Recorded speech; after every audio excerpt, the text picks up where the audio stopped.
Hi guys, welcome back to the Baseline. Today we're going to talk about China's warships around Australia. Is it a power play or a warning shot?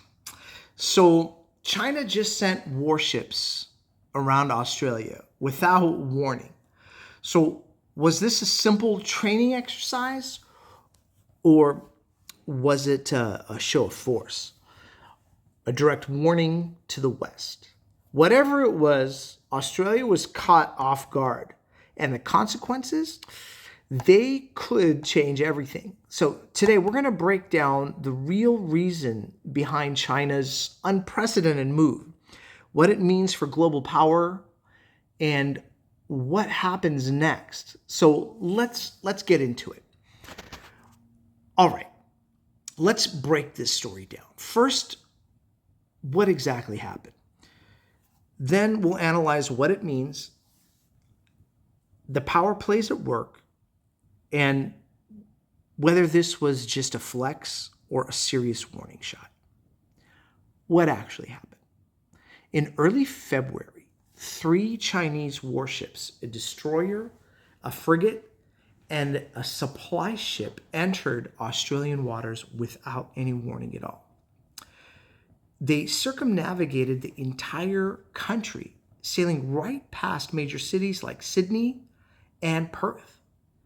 And the real shock, on February 21st, a commercial airline pilot flying over the flotilla suddenly heard something alarming. China was about to conduct live fire exercises. 46 planes had to be rerouted because China decided to fire weapons just 300 miles off the Australian coast. So let that sink in for a moment. China's Navy, unannounced, sailing around an allied nation, firing live rounds, while Australian officials were completely in the dark. This wasn't normal, guys. This wasn't random. This was strategic. So what do you guys think? Should Australia have responded more aggressively, or was staying quiet the smarter move for the moment? I'd love to know what you guys think about all this. So why did China do this? This was not a training exercise. This was a power play. And here are the 3 biggest reasons why China may have done this. Number 1, testing Australia's response and whether or not they were going to show weakness. Australia's entire fleet has only 200 missile launchers. China's 3 warships alone had 144. Australia's fuel tankers are out of action, meaning their navy is at its weakest in years. Did China do this just to show Australia how vulnerable it really is? Australia's defense force didn't even realize live fire exercises were happening until 28 minutes after they started.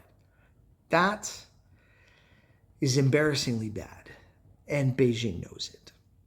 So, if China wanted to launch an actual attack, would Australia have even seen it coming? What do you guys think? Comment yes or no below. So here's another big power play, sending a message to the United States, and specifically Donald Trump. The entire incident has happened right after an American nuclear submarine docked in Australia. China knew Trump was back in office, and Trump has made it very clear he prioritizes America first.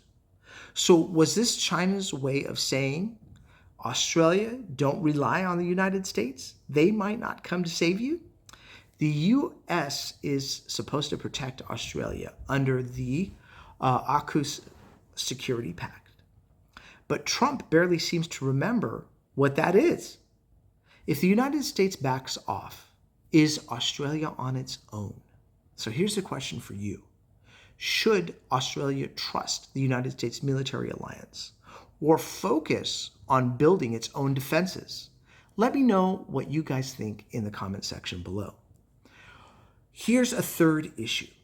Is this a warning to Taiwan, Japan, and the Indo-Pacific? China's been making aggressive moves everywhere. China's warships have been spotted 68 times in Japan and in Japanese waters this year alone. Taiwan completely surrounded by Chinese vessels. And now Australia? This was more than just Australia. This was about showing the entire region that China's navy is untouchable. If China's fleet, if it's this powerful now, where will they flex next? Comment your predictions. What do you guys think this fleet is up to? What is China up to? And what are they up to with their military? I'd love to know what your guys' opinion is. So what happens next? So what should Australia do now? They have three options. Option number one, strengthen ties with China. Some believe Australia should de-escalate tensions, work on trade deals, and avoid conflict at all costs. Option number two, double down on United States protection. But can they even trust Trump?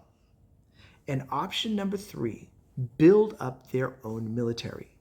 Australia's navy is small and outdated, but can they afford to change that?